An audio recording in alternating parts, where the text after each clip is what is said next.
This is Where We Live from Connecticut Public Radio. I'm Catherine Shen. Connecticut Public has spent the past year investigating political dysfunctions, allegations of absentee ballot misconduct, and machine politics in Bridgeport. The investigation has culminated in a 4-part series called In Absentia.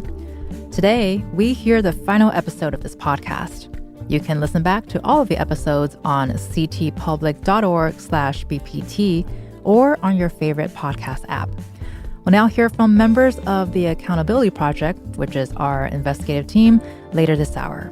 Now, on to the show. One morning in June, a celebration was unfolding in downtown Bridgeport. There was a brass band. People were holding political signs. There was a feeling of momentum in the air. The people have the power! The people have the power! A group called Bridgeport Generation Now Votes was about to make a big announcement. All right. Members want to change politics in the city. They also want Mayor Joe Ganim out of the picture. Yes, we can. Ready? This year is a year when we will end corruption at City Hall. Yes, we can! And so they held this big event, and they got behind one of Ganim's opponents. It doesn't matter how many people you threaten, right? It matters that we live here, we care about Bridgeport. That's Marilyn Moore. She's a Democrat, and she already has a significant role in public life. Moore represents Bridgeport in the state Senate. And on that morning back in June, she was campaigning to be mayor. And we're going to fight and take down that door, and we're going to walk in there. And it won't be just Marilyn Moore walking in there. It'll be all of you going with me and standing with me to say this place belongs to all of us. This is our home. There have been calls for reform in Bridgeport before, and efforts to unseat the political establishment, but they haven't taken hold. And after all that fanfare with the band and everything, Marilyn Moore wasn't elected mayor. She didn't get enough signatures to make the ballot. Local Democrats endorsed Ganim to stay in office. The longtime mayor who went to prison for corruption, got out, returned to politics, and was now running for re-election. No surprise. Moore spoke with us by phone right after she lost the mayoral endorsement. She said the political establishment in Bridgeport is formidable. It is the town chair's duty to keep things going the way they are with no progress. And he did that by making sure his members nominated Joe Ganim again.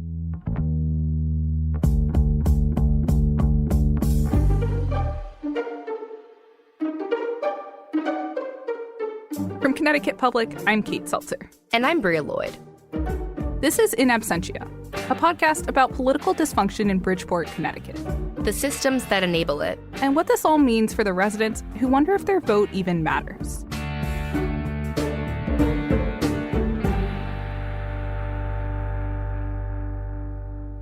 Earlier in the series, we highlighted some of Bridgeport's lasting challenges. We talked about the mayor's criminal conviction and his return to politics. And we explored the Democratic Town Committee's role in shaping elections. The explosive video that upended the 2023 mayoral election. And the allegations that people inside the city's political establishment improperly swayed votes. For some Bridgeport residents, those problems feel so deeply ingrained that it's hard to get people to take them seriously. Here's former state representative Jack Hennessy. This is not really a political issue. This is a civil rights issue in which the voices of the people of Bridgeport have been suppressed for decades. Now we finally have proof with the video coverage in which this no longer can be swept under the rug and denied and joked about up in Hartford. On this final episode, we ask, how does Connecticut hold people in power accountable? We'll look at one group trying to create an alternative vision for politics in Bridgeport. There should be no confusion anymore about whether Bridgeport's local democracy has a problem. We most definitely do. We'll also examine the systems in place to investigate and prosecute corruption cases in Connecticut, like the one that sent Ganim to prison 20 years ago. You don't have state prosecutors who have the tools that they need to start enforcing these state statutes. You've got a bit of a gap in enforcement. And we'll dive into local elections. how they work, and how Connecticut can improve them. I think most people inside the city know that there's a problem and kind of just shake their head at the system. Kate takes it from here. In Bridgeport, there's a growing movement of grassroots activism focused on increasing civic engagement. And one force in that arena is Bridgeport Generation Now. Callie Gale Heilman is one of the founders. She moved to Bridgeport in 2013. Started hanging out with people and meeting new people and went through 2 election cycles. Very quickly started to feel that something was wrong here. For example, when we first started meeting, people kept saying, it's the absentee ballots. The problem is the absentee ballots. Absentee ballots played a major role in Bridgeport's last 2 elections for mayor. And both times, they sparked a huge amount of controversy. Political operatives were accused of illegally handling other people's absentee ballots. When you talk to Bridgeport residents, we all say, why does this happen here? Or when I go to other places, it's not like this. The problem of having a broken democracy is not a conspiracy theory, right? It's real, and people know it and they can articulate it. Bridgeport Generation Now has been growing its reach for the past 8 years. Organizers say it's a positive movement for change. But the group is also very critical of Ganem, and its leaders say they haven't received a warm embrace from the city, including during Bridgeport's search for a permanent police chief in 2018. If the city is going to engage in a national police chief search, then the community must be involved in that search. Jameen Davis is co-director for Bridgeport Generation Now. We should note that Davis was previously the campaign manager for Marilyn Moore, who you heard from at the beginning of this episode. Moore is the one who tried unsuccessfully to beat Joe Ganem. Looking back on the police chief hiring process, Davis says she believes citizens didn't have a meaningful opportunity to participate. We were not asking for things that were out of the ordinary in any way. We were saying we should have a forum with the police chief finalist. We should know who the committee is that is going to make the recommendation to the mayor. Armando Perez was acting police chief at the time. He was known to be one of Ganem's allies. He was actually Ganem's driver when he was mayor back in the 90s. Perez ultimately got the job of top cop, but he was forced to resign just a few years later. Some developing news out of Bridgeport tonight. That city's police chief is off the job and under arrest. Police Chief Armando Perez has resigned after federal authorities say he and another top city official actually rigged the application process that got him that chief job. Perez did time in federal prison for coordinating with Bridgeport's personnel director to ensure he became police chief. Ganem wasn't personally accused of any wrongdoing. He told the Associated Press at the time that he did everything according to the city charter. Ganem said he didn't have contact with anybody involved in the hiring process until he was forwarded a list of 3 finalists. But the hiring scandal was a black mark for his administration. When Ganem chose Armando, it was about taking care of his friend. And taking care of his friend meant that our police department was then thrown into chaos. More recently, Bridgeport Generation Now has been focused on clean elections. It launched an affiliated nonprofit, Bridgeport Generation Now Votes, which gets more directly involved in electoral politics. That group funded a lawsuit challenging the outcome of the 2019 primary. They wanted to know if political campaigns violated Connecticut's election laws by doing things like collecting absentee ballots from people or coercing them into voting for a specific candidate. They worked with a tenants organization to speak directly with a bunch of voters, particularly residents in low-income and senior housing. We talked about this lawsuit in the last episode. Judge Barry Stevens, who heard the case, didn't overturn the primary, but he didn't like what he saw. In summary, the plaintiffs were successful in identifying very serious election law violations. Stevens said the legislature should give state voting rules another look. Here's Heilman from Bridgeport Gen Now again.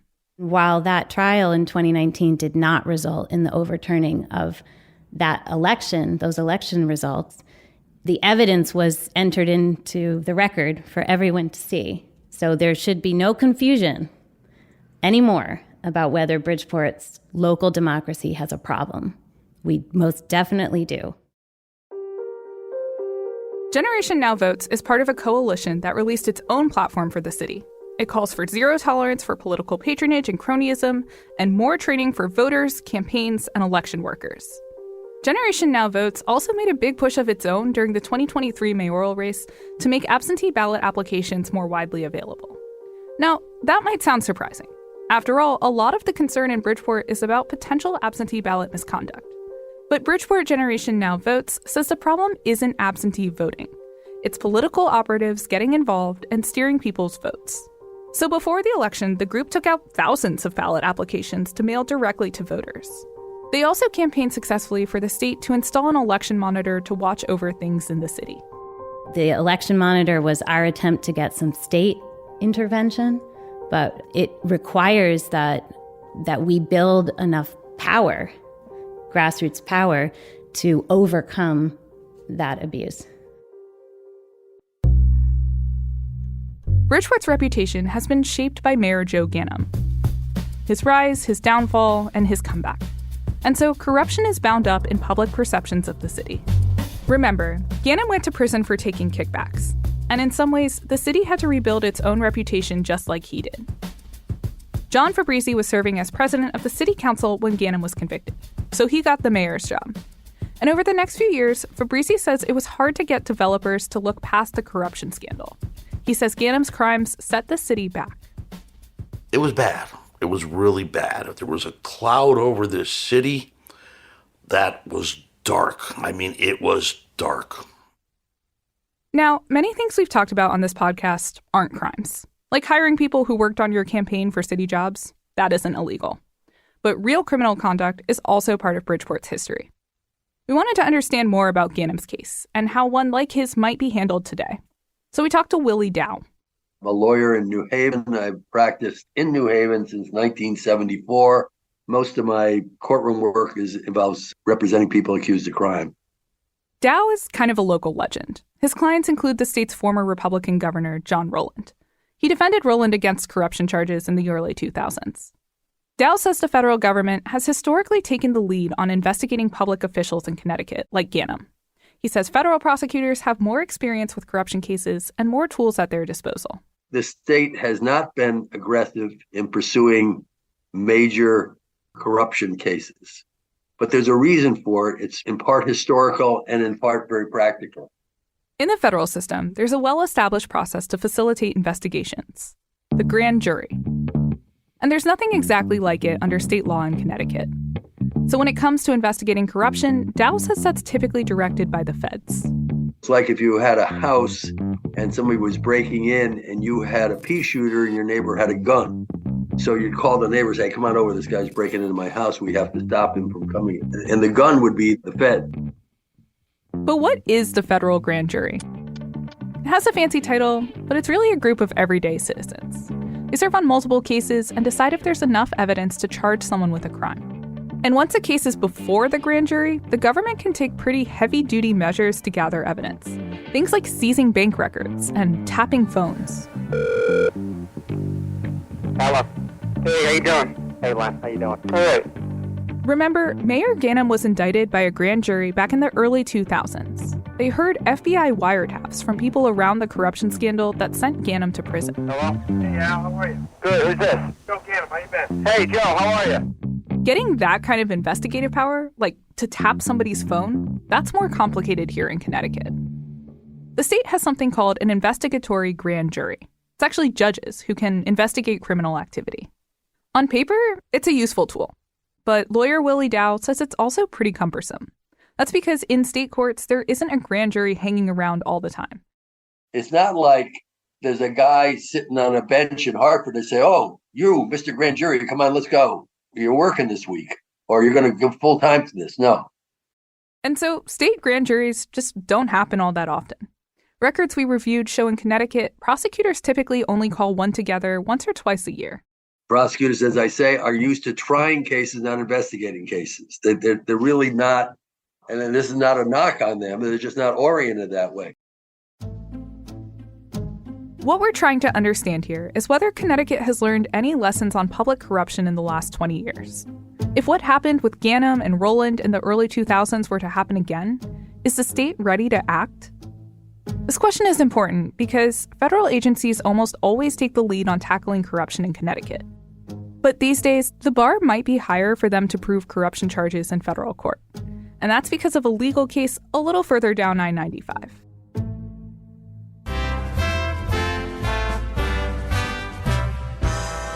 At the U.S. Supreme Court today, justices appeared to be ready to throw out the conviction of former Virginia Governor Bob McDonnell on corruption charges. It's a step that federal prosecutors have warned could cripple their ability to bring crooked politicians to justice. In 2016, the court overturned former Republican Governor McDonnell's conviction on corruption charges. A jury found him guilty of taking money and gifts from a local businessman while he was in office. McDonnell arranged meetings with state officials on his behalf. But the court found he didn't do anything substantial enough to meet the definition of bribery under federal law. The Supreme Court said it needed to be something that was an official act, like an actual sort of decision on a matter, something that was sort of concrete. Amy Ely is First Assistant Attorney General in Oklahoma. She specializes in white-collar crime. She says the court offered some clear guidance on what constitutes an official act in the federal system. And in a way, it narrowed that definition. The court said setting up a meeting, talking to another public official, organizing an event, those kinds of actions don't necessarily cross the line on their own. Politicians do those things for constituents all the time. And Ely says other recent court cases have had a similar effect. Everything is sort of trending in the same direction, and that is to curtail the reach of federal statutes, to curtail the powers of federal prosecutors. Ely says that could shift some of the burden back onto states. If you don't have state prosecutors who have the tools that they need to start enforcing these state statutes, you've got a bit of a gap in enforcement. In the past, some of Connecticut's top prosecutors have argued they don't have all the tools they need. They've called for expanding their own powers to gather evidence. Patrick Griffin is the current chief state's attorney. He says his office is capable of handling corruption cases like this. I do think that we have the tools necessary. Griffin says there are other reasons why the feds typically initiate corruption cases in Connecticut. For one, he says state's attorneys here already have a huge workload. You know, prosecutors in Connecticut, by and large, are reactive, and that's because we are tasked with the investigation and prosecution of everything in Connecticut, from speeding tickets to murders. Griffin also pushes back against the suggestion that Connecticut prosecutors defer to federal law enforcement, that state prosecutors abdicate their responsibility. This is not a situation, generally speaking, where the feds just come in and elbow us out of the way. He says his office coordinates closely with counterparts in the federal system. He says sometimes it just makes more sense for them to lead based on the nature of the crime. There is generally high-level interactions to determine really where is the best bang for the buck. Jurisdictional squabbles only benefit the bad guys. They don't benefit the public. Another part of Bridgeport's story is the controversy around elections. Remember that video of someone stuffing a ballot box? Well, it's been driving a lot of discussion about voting rules in Connecticut. Someone texted it to me, and I think, like everybody else, my mouth dropped open.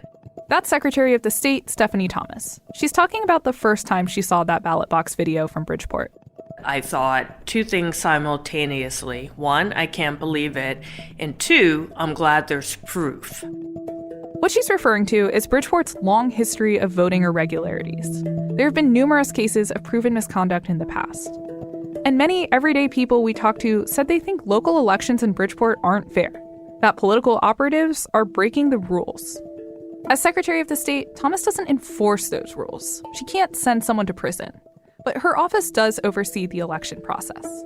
Thomas says part of the challenge is most of us don't really know what the rules are. She's pushing for more public education. People tend to rely almost on this oral history type of process. So what it tells me is that someone was doing what people have alleged they have done over time, and they just weren't thinking about it, because if it wasn't so normal and accepted, you wouldn't do it on camera. So it just made me think that a lot of the stories that have been alleged over the years just might have created a culture that people haven't broken out of. There's actually been a lot going on with Connecticut's election laws over the last few years. For a long time, the state was more strict about who can vote by absentee ballot than a lot of other places. Lawmakers wanted to make it easier during the COVID-19 pandemic, so they loosened those rules. There's now a lot of debate in the state capitol about whether Connecticut should continue to expand access to voting this way. Currently, voters need to apply for an absentee ballot, and to be eligible, they need to have a valid reason why they can't make it to the polls on Election Day. One way that other states have found cut down on even the possibility of absentee ballot malfeasance is for the county or the state to be the one to mail out applications. Thomas supports universal access to absentee ballots, meaning every voter would be eligible to get one. She says it would cut down on campaigns spreading the wrong information. So that's one way you can do it, and that would cut down on some of, what we're hearing in Bridgeport. Thomas says Connecticut should also print barcodes on absentee ballot applications so it's easier to track them.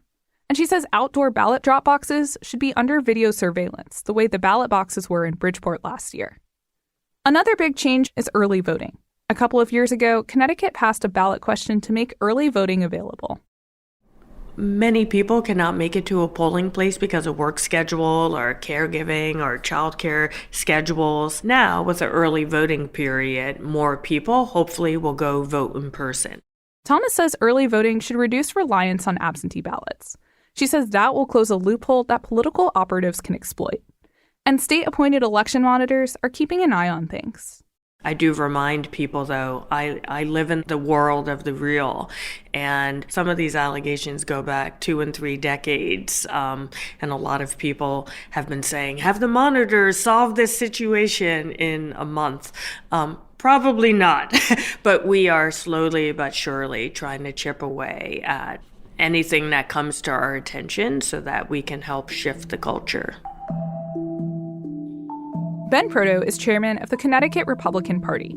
Proto says Connecticut has some of the fairest elections in the country, but he agrees the time has come for a culture shift in Bridgeport. I think most people inside the city know that there's a problem. I think most people inside the city are just trying to make a living and take care of their kids and their families and kind of just shake their head at the system. Proto says one safeguard Connecticut should adopt is signature verification, making sure that the signature on an absentee ballot matches the one on file for each voter. He also says Connecticut towns should remove physical drop boxes, which he says would help eliminate opportunities for mishandling ballots. We all have our own absentee ballot drop box in our house. It's called a mailbox. Put a stamp on it, you put it in your mailbox. Mailman will take it and deliver it. So I think the absentee ballot boxes have given rise to greater issues and potential fraud, like we saw in the videos. Proto also believes there should be stiffer penalties for people convicted of election misconduct. And he says that would mean getting Democratic leaders in Connecticut to take voting problems more seriously. There has to be the political will to look at your own party and say, we're not going to do this anymore. Connecticut is a blue state. Joe Ganim is a Democrat. And Democrats control the levers of power in state government. But when there are violations, I think those people should be held accountable. Nancy DiNardo chairs the Connecticut Democratic Party. Part of her job is to help Democratic candidates get elected. And when it comes to elections in Bridgeport, DiNardo says the state should stay involved by keeping election monitors on the ground. She says it's also important for people to speak up when they see something wrong. But DiNardo says campaigns and political parties do play an important role in engaging voters. Even years ago when I ran, it was a natural process. Are you going to be able to come out to vote? And if not, would you like an application? And I think that's important. We're not giving them a ballot. We're giving them the application. She says it's important that eligible voters have access to absentee ballots. So it's been standard practice for a long time to hand out absentee ballot applications. We recognize that, not everybody can go out to vote, particularly like in senior housing. But some state residents also want people like DiNardo, people in leadership positions, to say more about cleaning up elections in Bridgeport. Where is the state party on all this? That's Jonathan Wharton, a Connecticut Republican and an associate professor of political science and urban affairs at Southern Connecticut State University. It's really important, if not critical, that the state party chimes in and they have their own initiatives set in place and they reinforce the way that they see how elections can be managed and what the concerns are in an urban base like Bridgeport. So I think that's a lingering concern that really has not been fully addressed. So to recap, we've got grassroots activism, federal grand juries, and election reforms, all hoping to chip away at the political dysfunction in Bridgeport. Now, some of these efforts do leave a bad taste in people's mouths, but they also offer up possible paths forward. So where does that leave us?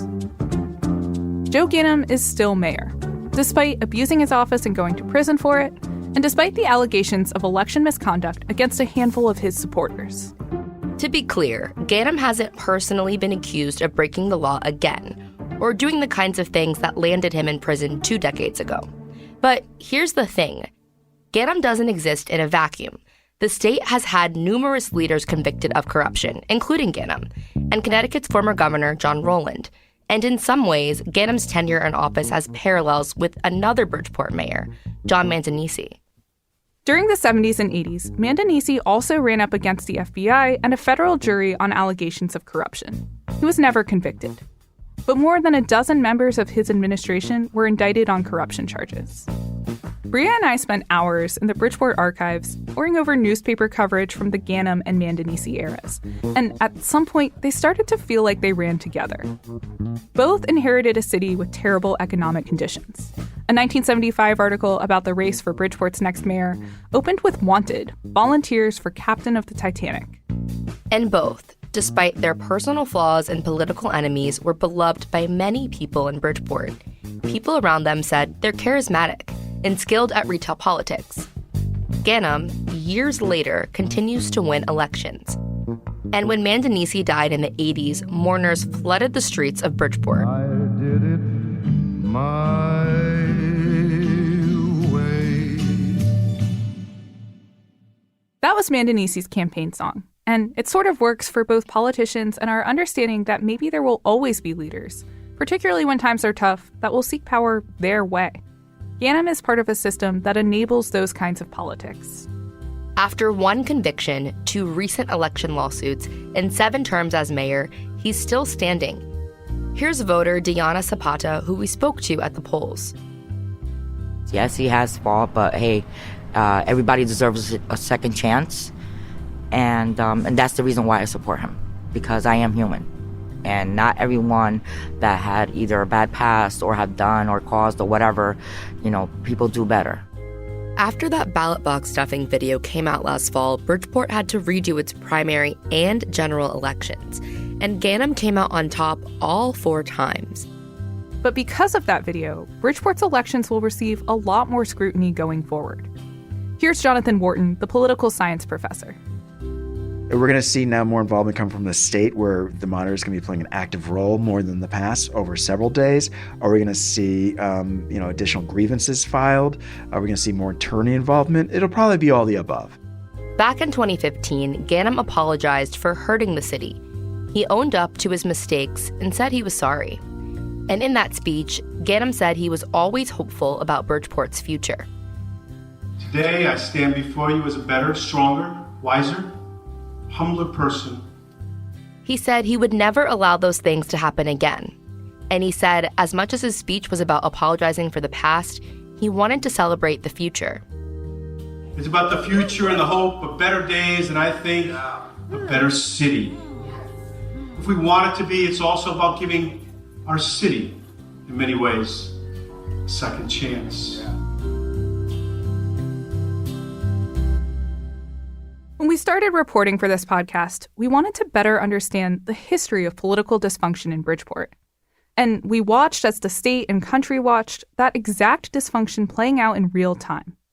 The New York Times called the 2023 mayoral election perhaps the most confusing in the country. It sure felt like it.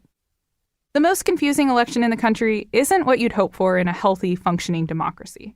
As we peeled back the layers of a decades-old corruption scandal, modern political patronage, and a very real history of election misconduct, we found deep feelings of distrust in Bridgeport's leaders. We'd understand if you listened to this podcast and came away feeling a little cynical. But here's what we also found. People, complicated people giving their all to an existing political structure, and people fighting every day to change it. People who care deeply about universal issues like violence and education and healthcare and poverty. People who believed, fundamentally, that the city they love, and they really do love it, could be better. People like Ann Cody, Lamont Daniels, Jennifer Perez, and Willie Medina.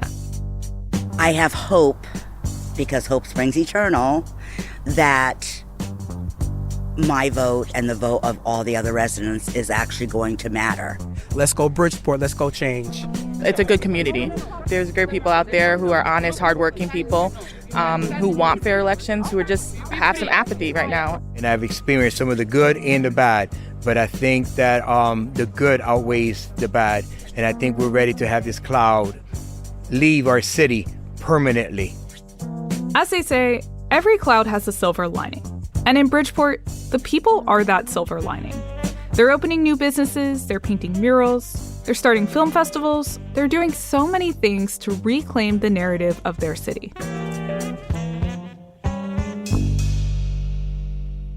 Bridgeport is more than its politics. And every day, residents are working to shake that perception.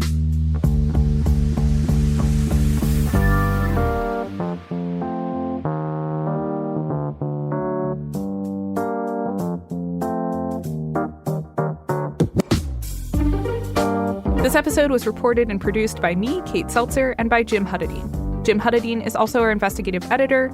Meg Dalton and Cassandra Bassler are our editors. The investigative team also includes Bria Lloyd and Ashad Hajela. Fact-checking by Danya Suleiman. Sound design and mixing by Adrienne Lilly. Music in this episode from APM.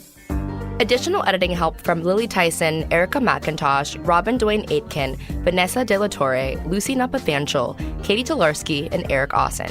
Archival news reporting by WFSB. Legal review by Hinckley Allen. Vanessa De La Torre is our Chief Content Officer. A big shout out to our social, visuals, digital, and marketing teams for their support. And a special thanks to Walter Smith Randolph. To learn more about the podcast, visit ctpublic.org/BPT. I'm Kate Seltzer. And I'm Bria Lloyd. In Absentia is a production of Connecticut Public. Today, we're listening to the final episode of Connecticut Public's new podcast, In Absentia. Listen back to all the episodes on ctpublic.org/BPT or your favorite podcast app. Coming up next, we'll hear from two members of our investigative team. This is Where We Live. Stay with us. This is Where We Live from Connecticut Public Radio. I'm Catherine Shen. We just heard the final episode of In Absentia, a new podcast from Connecticut Public Storytelling Unit, Newsroom, and the Accountability Project, which is our investigative journalism team. You can listen back to all the episodes of this incredible podcast at ctpublic.org/BPT or wherever you get your podcasts. And joining us now to talk about the series is Bria Lloyd. She's an investigative reporter for the Accountability Project and the co-host of the station's limited series podcast that we're talking about today. Thanks so much, Bria, for being with us today. Thank you. And also with us is Jim Haddadin, who's the editor for the Accountability Project. Thanks, Jim, for joining us. Thank you. So we've been listening to this podcast and doing some reflections. So we'd love to ask you about your own thoughts about your experience making this podcast. Can you tell us what stood out to you from your reporting? Yeah, of course. So I think what stood out to me is I had the opportunity to spend a lot of my time in Bridgeport. So over the past year, I spent a few days a week in the city and just meeting a bunch of different people. And I think I really wanted to get a better understanding of Joe Ganim and how, people supported him and why. And so one of the things that we did is I spent some time in the East End, which is where he has a ton of support. And over the years, when Joe Ganim first came into office in the 90s, he was known for really helping this area thrive. And so, for instance, in the podcast, we had mentioned this in an earlier episode, there was this huge mountain of trash. It was called Mount Trashmore. It was as high as as a 2-story home, and it just was a huge trash pile that really, created a lot of concerns in the neighborhood. And Joe Ganim was known for really helping clean this up. And it gained national attention. People from all over the entire country were taking notice of this really big issue. And then he also helped do a lot of smaller, things in the area, just kind of cleaning it up and making it a better place to live. And I think a lot of people in the East End that we talked to could really speak to that and how much he helped that area and that neighborhood in the 90s. And so I think that was one of the things that I learned. And then another thing that I think I really got a good understanding of is, as we know, there was a lot of elections in the Bridgeport race for mayor last year and then early this year. And so because of that, I got to speak to a ton of voters at the polls. And a few voters that I spoke to had kind of expressed how they could see themselves in Ganim and his experience because they had been like incarcerated as well. And so they felt like because of that, they could connect to him on a personal level. Ganim's also known for doing work in reentry with his Myra office. And so I think those are some of the biggest takeaways that I learned. And Jim, you were also knee deep in this reporting. Anything that jumped out to you during this experience? Sure. As Bria said, I think it's hard to ignore how much of a kind of fascinating biography Joe Ganim has. And just, one thing that one of the reporters at the Connecticut Post told us in discussing this is when he came out of prison and mounted his campaign for office again, his political advisors were savvy enough to know that one way or the other, Joe Ganim is a story. And, he's not the only politician who's ever, come back from being in prison, but he is somebody who I think kind of very much the history of Bridgeport has revolved around in some ways in the last couple of decades. So I think it's just a fascinating kind of character study to get to know strengths and weaknesses, the charisma that has allowed him to kind of stay in office, and obviously the criticism that he faces today from people who think he hasn't led the city in the right direction. So I think just the Joe Ganim story really stands out. I think, in my career, I've had opportunities to do kind of deep dives into historical topics. And one thing that I always really enjoy is kind of getting, as you said, knee deep into the history. Part of that was driving up to the National Archives in Waltham in Massachusetts, because even though the Joe Ganim criminal case was only a few decades ago, they've already moved all that stuff into the National Archives. I guess they don't have enough room in the basement of the courthouse, so we had to go up there to actually see the court documents from that time. It's for anybody who's into history, it's like a cool place where there's people with like white gloves on handling boxes of things, and you have to sign them out and so forth. Bria, I know you and Kate also spend a ton of time in the Bridgeport History Center, going through. They keep like every newspaper clipping like ever. So we got to go through and sort through just binders and folders of so many old like newspaper articles. I think we looked back maybe to like at least like the 70s and onward. And so we read like cover to cover so much coverage of what was happening like at the time, which really helped us get a sense of the time and the place and just really getting like a better understanding of what people thought and felt back then. That's such a great image to have. Actually rifling through those newspapers, I cannot imagine. I think I can smell it, actually. Well, no, you both mentioned that there has been so many things going on in Bridgeport over the last year and going into the fall season. But Jim, can you talk about what are some of the ramifications of the Bridgeport ballot box controversy from 2023? Yeah, and you heard in that episode some of the kind of ongoing discussion around voting and elections in Connecticut, and that has continued to play out even after we finished the making of the series. So one thing that you heard Stephanie Thomas, the Secretary of the State, talking about is kind of her emphasis on early voting as one possible remedy for problems that arise with people who are heavily involved in political campaigns being so directly part of how voters become aware of who the candidates are and how the races are shaping up and so forth.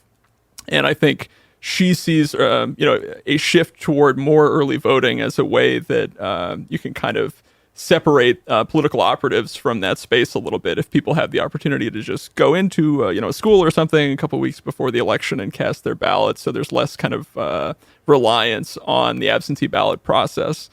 At the same time, Connecticut is still facing a kind of a big question around eligibility for absentee ballots, and I think absentee balloting is still going to be part of the political dialogue here in the coming months. And one reason for that is voters will see a ballot question on November 5th in the general election that could pave the way for universal absentee ballot access. So right now, Connecticut is a state where absentee ballots are available, but in order to be eligible to vote absentee, you need to meet one of several eligibility criteria that kind of speak to why you can't actually go vote on voting day. So it's not impossible to get an absentee ballot, but there are some hoops you have to jump through. And this ballot initiative would allow for the legislature to create rules for anyone to be eligible to get an absentee ballot without having to have a reason that you can't go be there in person on voting day. So that's a really interesting question that, we'll see which way that goes. There was definitely disagreement about that among lawmakers in the state when they were kind of teeing up this referendum that's coming up this fall. So that's a big thing to watch. And, one other question that I think is still out there and there's disagreement about is just the presence of absentee ballot drop boxes. This has become nationwide a contentious issue. You saw after the 2020 election, there were definitely people on the right who made moves in different states throughout the country to remove the absentee ballot drop boxes, which really became an important part of voting during the COVID-19 pandemic. And folks who like them will say they've made it a lot easier for folks to vote, kind of expanded the franchise in important ways.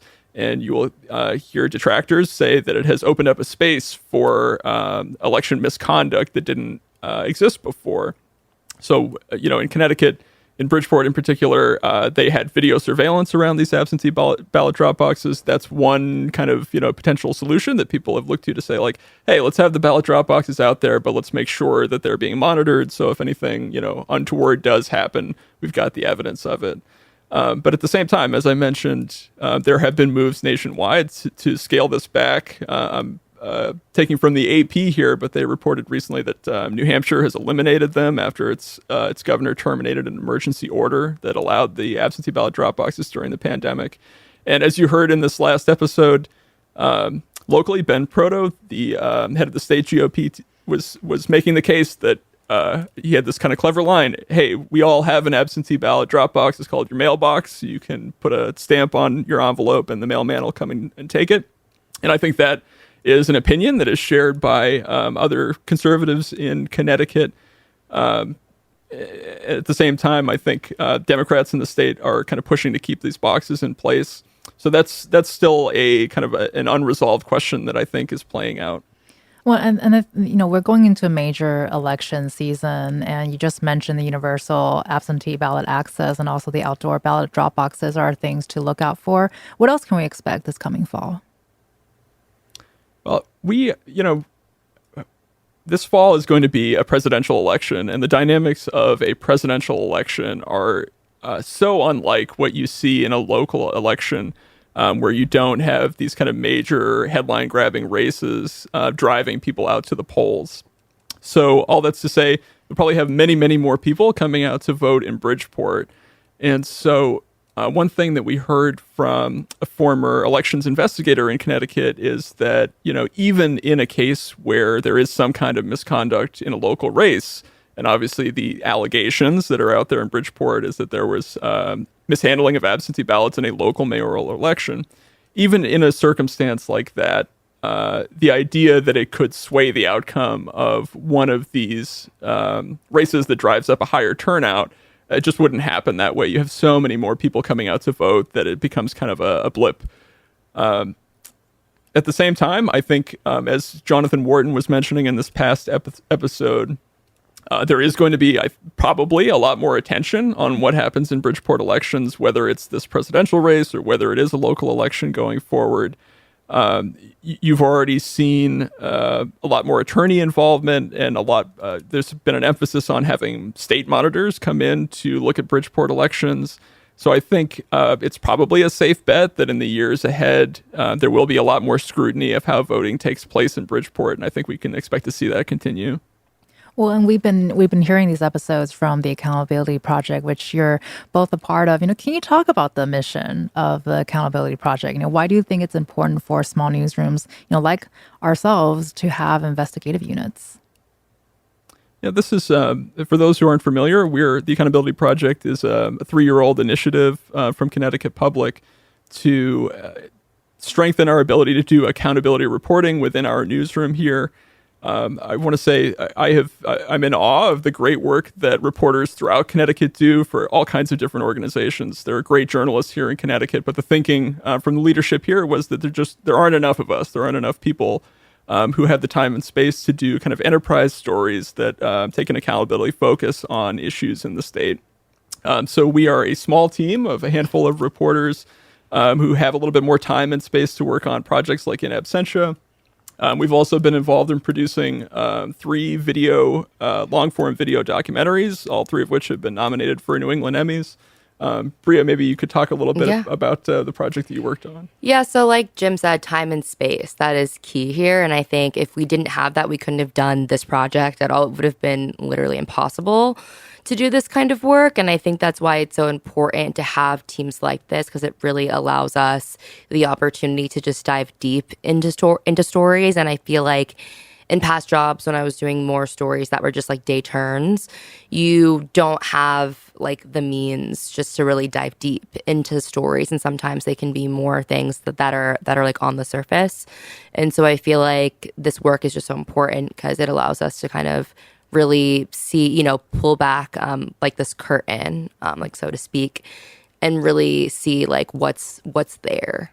Well, and then pulling back that curtain a little bit, can you give us any hints of what might be next for the Accountability Project? We have a fun project coming up, and I think this is our first partnership. Don't get me wrong, Jim. At least for our team, right.